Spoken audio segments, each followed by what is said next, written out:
Hello అండి. నిన్నటి నుంచి కురుస్తున్నటువంటి వర్షం వల్ల అయితే ఇక్కడ చాలా పెద్ద బ్రిడ్జ్ అండి. మొత్తానికి బ్రిడ్జ్ అంతా కొట్టుకుపోయింది. చాలా డ్యామేజ్ అయిపోయింది. బ్రిడ్జ్ పైనుంచి వాటర్ వచ్చేస్తున్నాయన్నమాట.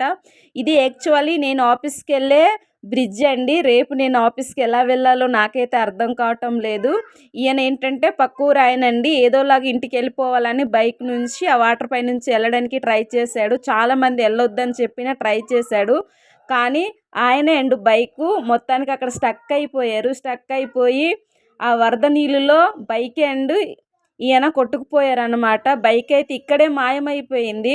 సో ఈయనకి స్విమ్మింగ్ వచ్చు కాబట్టి ఏదోలాగా తన ప్రాణాన్ని కాపాడుకోవడానికి చాలా ట్రై చేస్తున్నాడు. చాలా పెద్ద గడ్డ అండి. చాలా లోతుగా ఉంటుంది.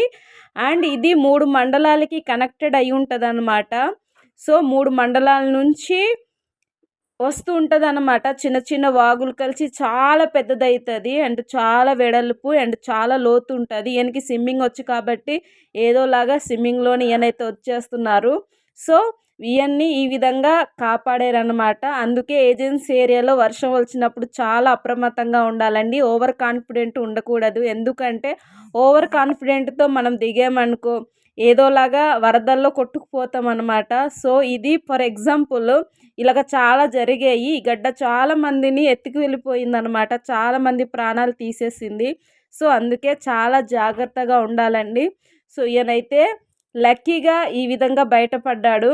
వీలే లేకపోతే అసలు ఈయన బయట పడలేడనమాట. చాలా కష్టము. ఎందుకంటే చాలా ఫోర్స్‌గా వస్తుందనమాట గడ్డ. చాలా పెద్దది.